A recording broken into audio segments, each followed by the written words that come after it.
I'm 77 now, and I'm very blessed to have 4 children and their spouses that are all very happily married and all have proven their abilities to run a ranch. And we think now is the time, while everybody's in good health and doing well, it'd be a good time to save some taxes and divide this ranch, and we've let the children do the dividing.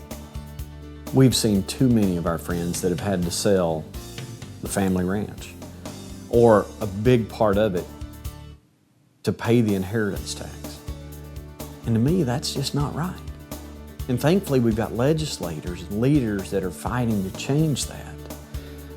And hopefully they will continue to get it changed so that families can keep ranches in the business. Welcome to The American Rancher. I'm Pam Minnick. We've got a great show for you today featuring the century-age R.A. Brown Ranch outside Throckmorton, Texas. Each October, the Brown family hosts their annual bull and female sale, which offers cattlemen from across the nation a superb Angus, Red Angus, and Sim Angus seed stock selection. And it'll be great again this year as that time draws closer. On today's show, we're going to visit with the Brown family about the subject of generational transfer. This is a matter that concerns many ranching families, and one that the R.A. Brown Ranch will be handling themselves soon. We invite you to stay tuned as we explore keeping it in the family and see again the R.A. Brown Ranch in Texas. This is The American Rancher. Stay tuned.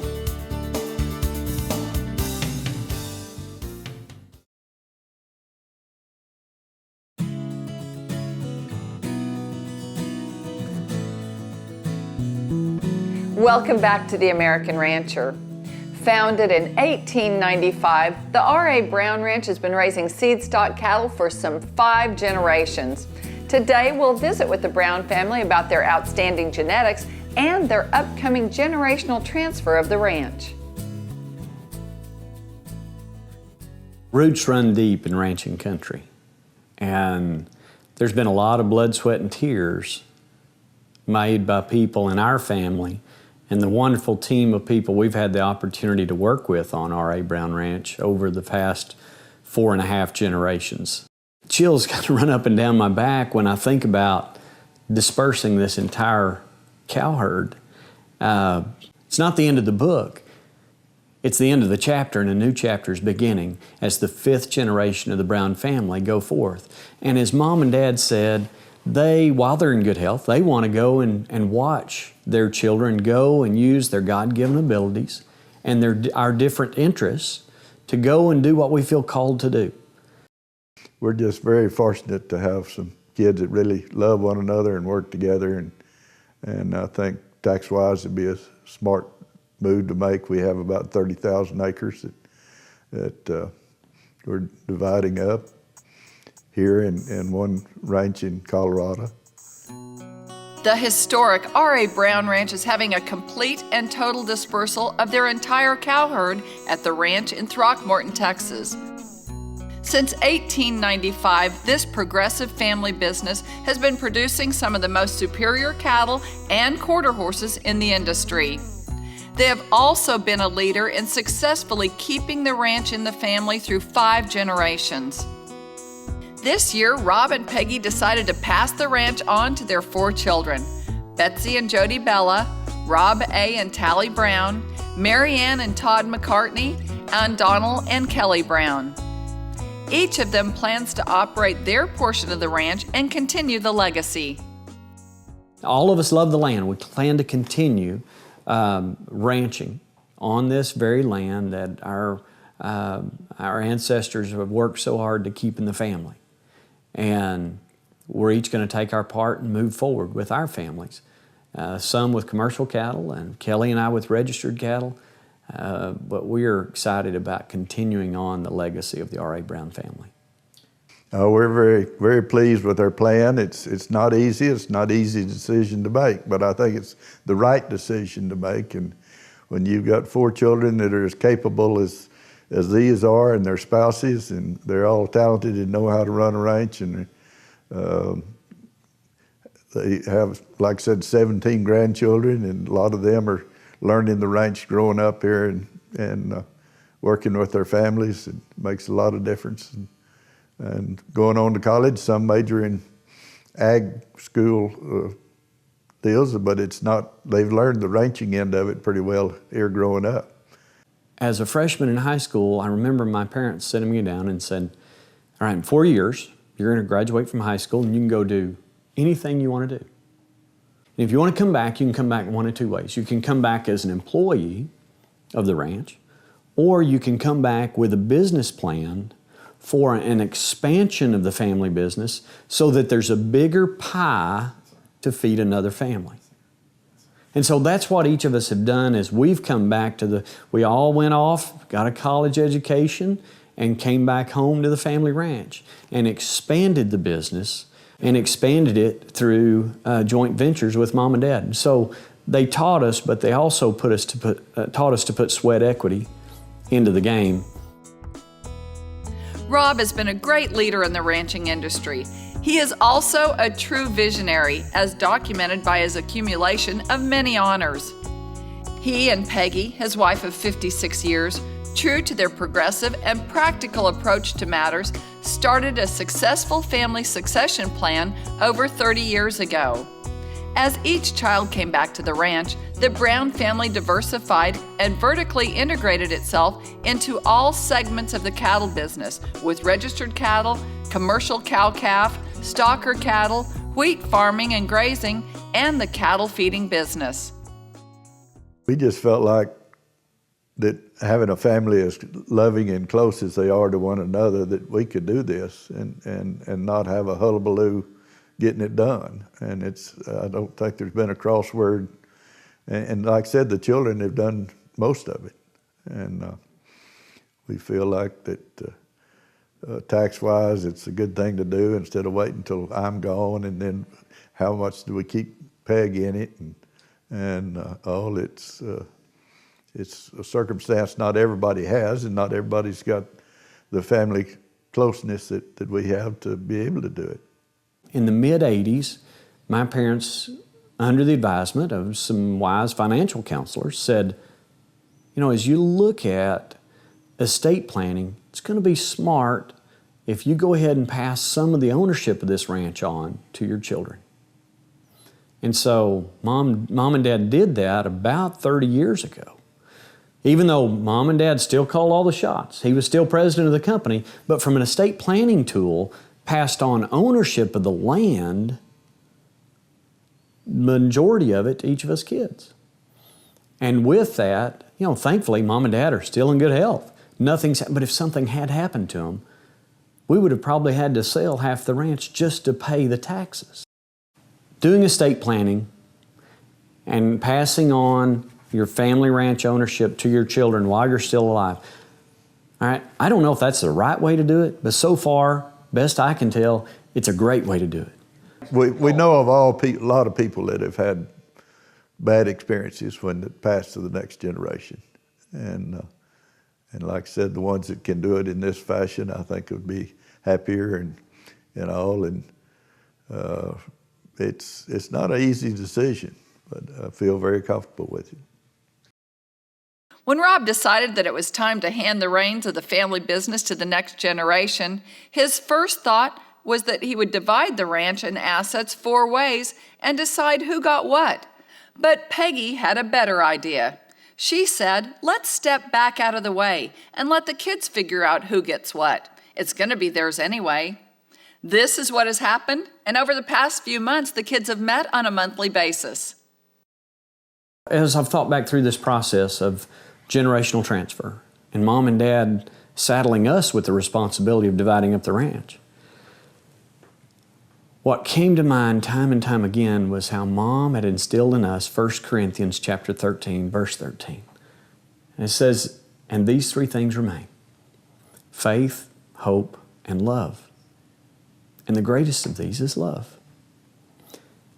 And it's with that verse that as my siblings and I have met each month over the past several months to go through this generational transfer, that we've divided this ranch up and look forward to moving forward each in our own direction as we continue on the legacy of the R.A. Brown Ranch family. The R.A. Brown Ranch 39th Annual Bull Sale comes to you this October from the ranch in Throckmorton, Texas.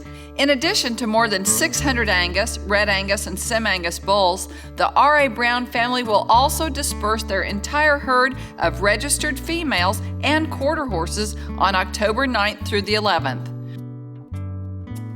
Well, I'm very confident that all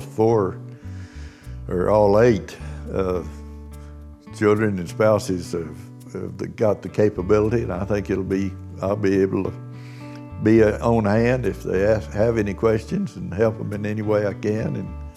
And I think we'll have a lot of pride in watching them take it and see what they do with it, and we're confident that they'll do the right things.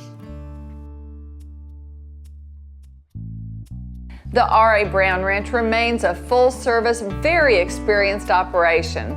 The family is taking the ranch through ownership transition at this time and is poised for a bright future. Each October, the R.A. Brown Ranch has a fantastic bull and female sale that draws stockmen from everywhere, and it'll be another great offering this year. When we come back, we'll continue our story and meet cattlemen that use the R.A. Brown Ranch genetics. This is The American Rancher. Stay with us.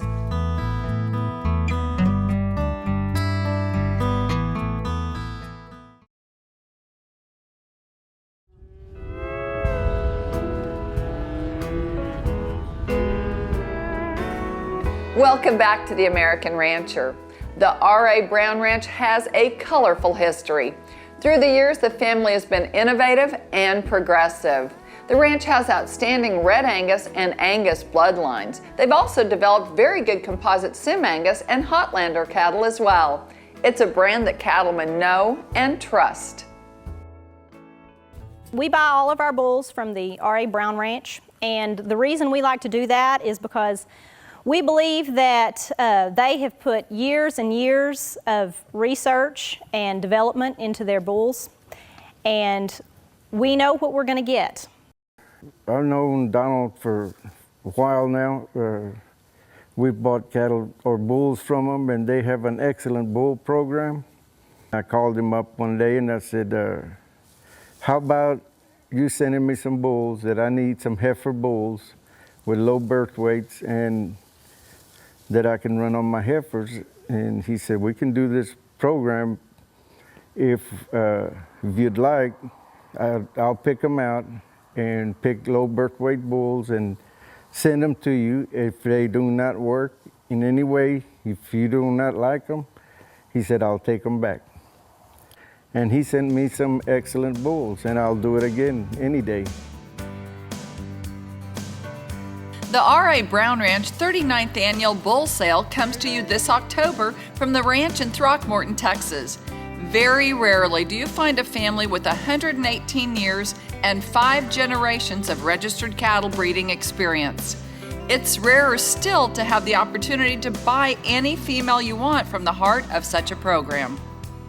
It's going to be a good offering. There isn't any question. Donald and Kelly have done an outstanding job, and it's the newest technologies are being used, and I'm just awful proud of where we are and what we've done in the seed stock industry over all these years. With the transfer of ranch and farmland and assets to the next generation, what follows is the reality of the estate tax, also more keenly known as the death tax in ranching circles. The estate tax dates back to 1916, when then-President Woodrow Wilson imposed the tax of 1 to 10% on the wealthy because World War I reduced federal government revenues. Nowadays, it's virtually impossible to keep ranches intact when the estate or death tax is levied against the next generation owners. With the cost of ranch land and the amount of tax derived from its assessed value, it is not a reach to say that the next generation has to repurchase the ranch just to keep it. Today in Throckmorton County, it costs $30,000 to buy the land to run one cow. My great-great-grandfather bought the land that we started this ranch on. And my great-grandfather bought the land that we're sitting on today.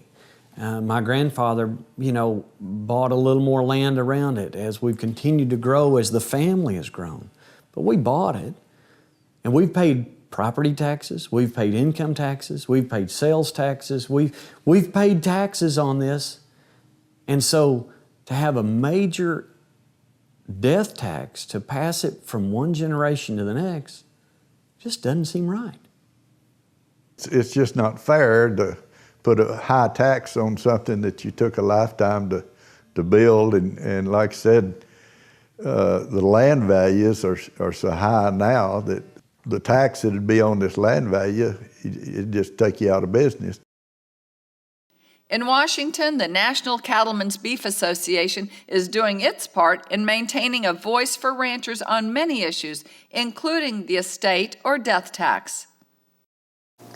Well, when you start looking at families that want to pass their farm or operation down to the next generation, and I think when you look at taxes, especially like the death tax, that has even been something attributed by the U.S. Department of Agriculture to be one of the single most factors to break up the family farms when those are passed down.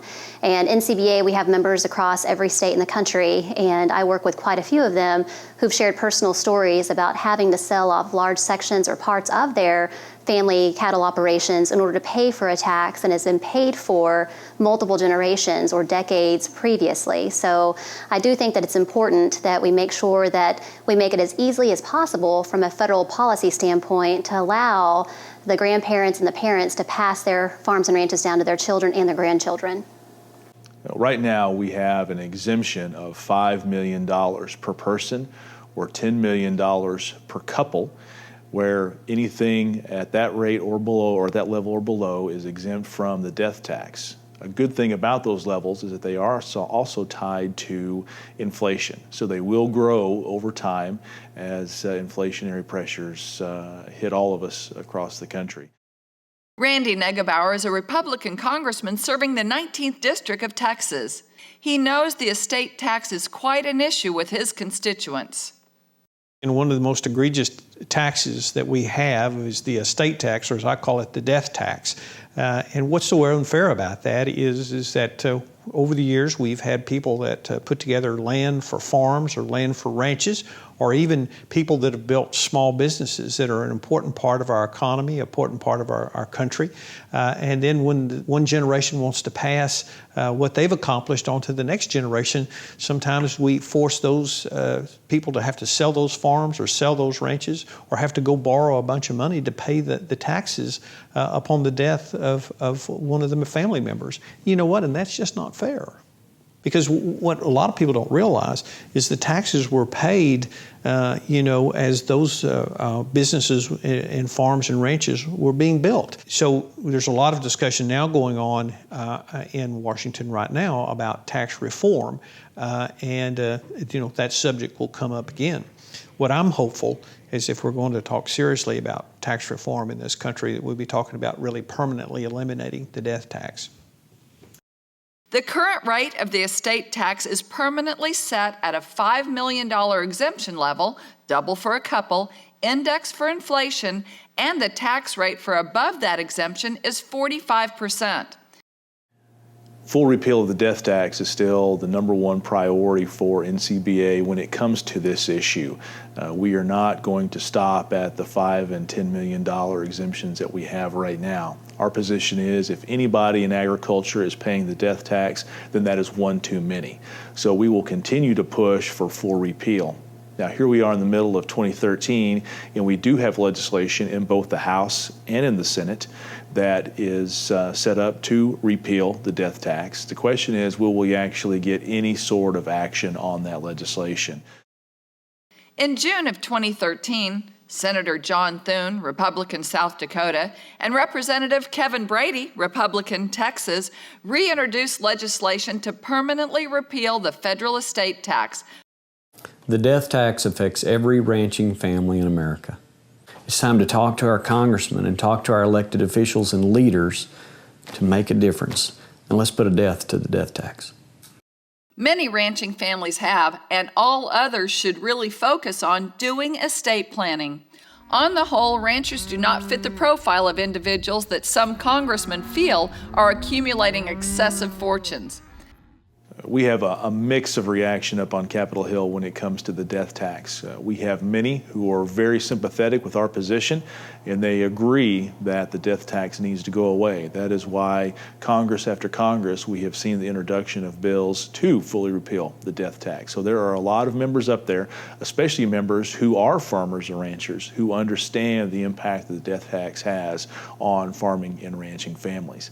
However, there are a lot of members up on Capitol Hill that see this as just another opportunity to take money and use it to fund the federal government. Our families bought this ranch with hard-earned money and borrowed money, and we've worked for it to continue to get it paid for and to take care of it, and we think it'd be right to keep it in the family so we can keep taking care of it and keep taking care of business, keep feeding the world. Each October, the R.A. Brown Ranch has a fantastic bull and female sale that draws stockmen from everywhere, and it'll be another great offering this year. The R.A. Brown Ranch 39th Annual Bull Sale comes to you this October from the ranch in Throckmorton, Texas. In addition to more than 600 Angus, Red Angus, and Sim-Angus bulls, the R.A. Brown family will also disperse their entire herd of registered females and quarter horses on October 9th through the 11th. We have loved seed stock cattle. We know that breeding cattle for the commercial industry is what it's really all about. Selling this complete dispersal herd is not going to be easy, but we're going to be able to share it with a lot of people from all over the country. We're proud of it.